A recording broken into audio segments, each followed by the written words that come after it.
This is the Dollemore Daily, and I'm Jesse Dollemore. So I want to introduce you to a candidate in the gubernatorial race in Georgia who lost, who came in third place. And not like a close third. We're talking about a massive gulf of votes between David Perdue and her, and David Perdue lost by a lot to Brian Kemp. Anyway, this lady named Kandiss Taylor, this nutter butter named Kandiss Taylor, I'm going to play a brief segment, roughly, how long is the clip here? Roughly 2 minutes of clip from a 17 or 18 minute video from John Oliver a couple days ago, maybe yesterday. And he did this, a John Oliver style talking about this particular candidate, Kandiss Taylor. And I'm going to put a link in the description below. You should absolutely check it out. It is fantastic, like everything that John Oliver does.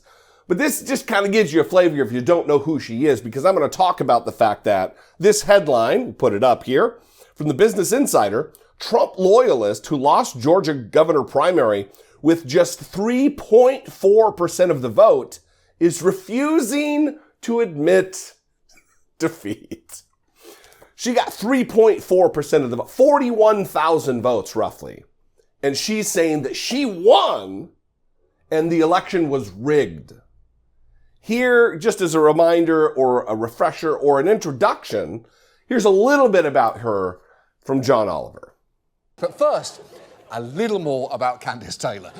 This was her campaign bus. And look, you can put whatever you want on a bus, like Jungkook from BTS, or this big snake, or this, although ideally, never that. But my point is, Kandiss's bus made some weird choices. I don't know whether it's the I'm the one you've been waiting for with one emphasised for no clear reason, or the mixture of cursive and stencil fonts usually reserved for Etsy signs like together is my favourite place to be, or home is where the wine is waiting.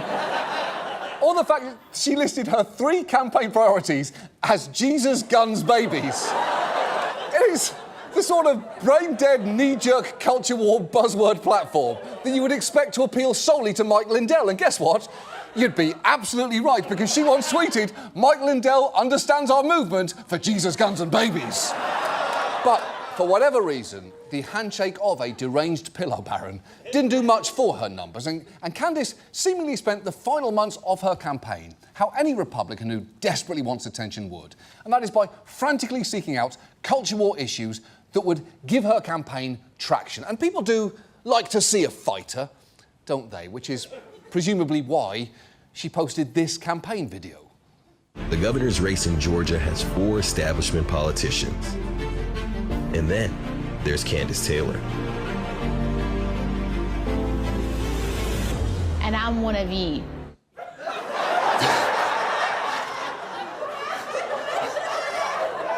That's the whole clip. We didn't edit that down. That is the complete video that she posted, along with a tweet that said, that's it, that's the tweet.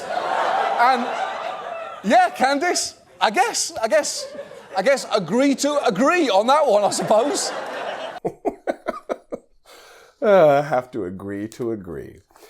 Anyway, nutty to say the least. Anyway, we'll put this headline back up. Trump loyalist who lost Georgia governor primary with just 3.4% of the vote is refusing to admit defeat.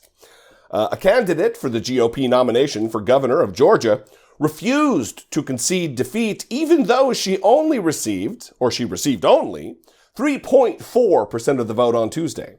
Kandiss Taylor, Kandiss,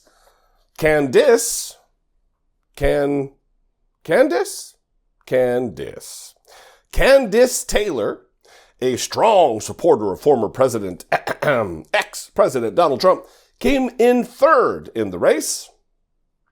She received significantly fewer votes than David Perdue, who had Trump's formal endorsement, and incumbent Governor Brian Kemp, who won by 73.7% and secured the nomination.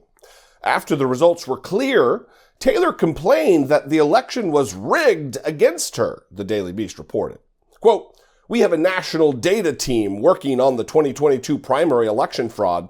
More will be forthcoming, Taylor campaign spokesperson Christy Maud told the Daily Beast. Dr. Kandiss Taylor does not concede. Taylor's campaign did not immediately respond to the insider's request for comment. Quote, given that my vote total currently lags my number of volunteers by nearly 20,000, I do not trust these election results, and neither should any supporter of either of my opponents or candidates in any other races, Taylor said in a press release. Taylor received 41,027 votes. So what she's saying is that she had 20,000 campaign volunteers, which rivals that of like a presidential campaign. And she was just running for governor of Georgia. This dum-dum. Taking a page out of Donald Trump's playbook to just refuse to concede. And not only refuse to concede, say that there's fraud involved. So much fraud that a candidate who got 70% more points of a win, he actually lost.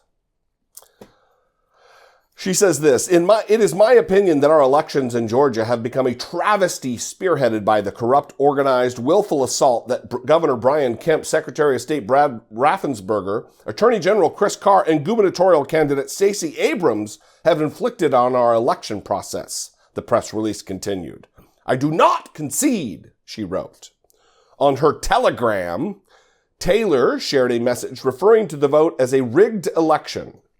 Taylor ran her campaign on a Jesus, Guns, Babies platform, Insider previously reported. And then finally here, the piece de resistance. During an anti-abortion speech last week, she criticized the separation of church and state, and a principle that has underpinned the U.S. democracy since the American Revolution. She said, "We are the church. We run this state." Of course. Someone who wants to be a constitutional originalist, denying the separation of church and state in the First Amendment. Of course. Someone who wants a Christian nation, a Christian nationalist, this person is. Dangerous. What do you think about Kandiss Taylor? I'd love to know. You can call, leave me a brief voicemail, 714-576-4054. Man, talk about some fraud. That's huge. Follow me on social media. I'm at Dollemore just about everywhere. And if I bring you value, if I do something for you that you believe is worthy of your support, please consider supporting my work, helping produce my work right here on the platform. You can click the join button right below this video, become a channel member, or you can go over to patreon.com/IDoubtItPodcast. Both those are great ways to help support what I do right here. Anyway, I love you guys. Thank you very much for your support and your engagement. It means the world to me. I'll see you next time. Until I do, be genuine. Take care of one another.